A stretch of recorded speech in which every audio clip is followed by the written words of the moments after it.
Bildutik gure gaitzespen irmoa adierazten nahi dugu duela gutxi jakin dugun erabaki judizial onartezinagatik.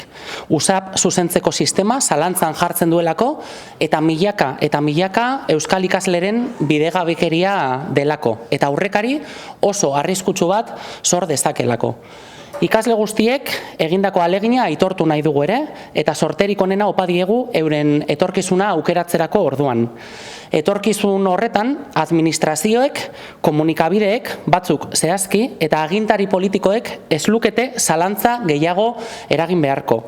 Alderantziz, erakunde publikoek, kasu honetan Eusko Jaurlaritzak, hezkuntzaren kalitatea bermatu beharko luke eta horrek nahitaez euskalduntze eraginkorra eskatzen du hezkuntza legeak bere horretan ezartzen duen bezala. Eta hori gaur egun oraindik ez da erabat gertatzen. Batzuek tematu zirelako A eredua blindatzen eta horrek argi eta garbi lege horren helburua urratzen du.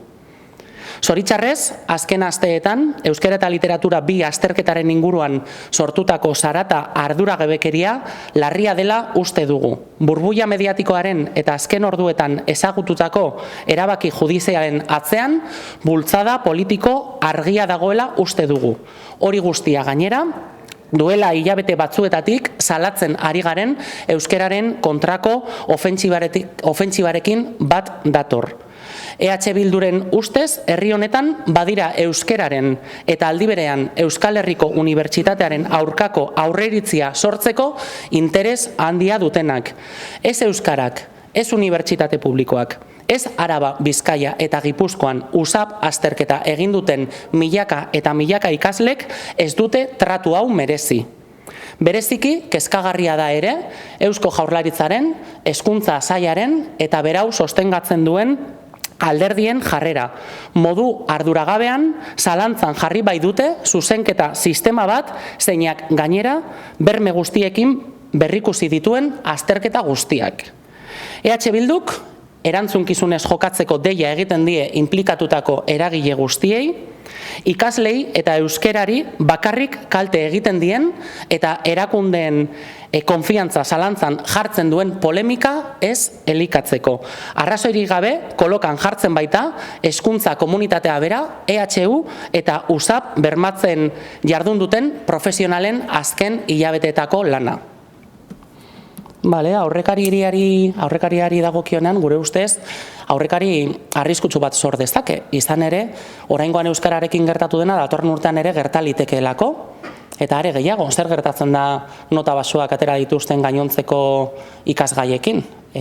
Ikasle batek ikasgai horietan ere nota txarra atera duelako salaketa hau jarriko balu, honek aurrekari bat sortuko du azterketa horiek ere inbalidatu daitezen eta median kontatu ez dezaten. Gure ustez, erabaki judizial honek, segun eta zer nolako ebazpena duen, sortu dezake aurrekari bat arriskutsua. Eta konponbideari dagokionean, konponbidera, EHUri eta dagokio konponbide hau bilatza, baina gure ustez, errespetatu behar da, EHUk zuzenketa hauek bideratzeko garatu duen eta araudiari errespetatu zaion ibilbide guztia. Hemen azterketa batzuk egin dira, azterketa horiek zuzendu dira, azterketa horien zuzenketaren aurrean kontrako iritzi bat egonda ikasle eta familien partetik, berriz ere zuzendua izan da beste irakasle batzuen partetik, eta beraz, gure ustez, urratu dira legalki dauden bide guztiak, ondorioz, konponbidea legalki ezarrita dagoen bide horri jarraitzea eta eustea litzateke. Errektoreak esan duenari atxikita, nik uste dut itxaron bar dela, eta EHUk esan du aztertzen ari dela hori nola aplikatu, izan ere oso zaila omen da aplikatzea epaileek behin-behinean hartu duten erabaki hori.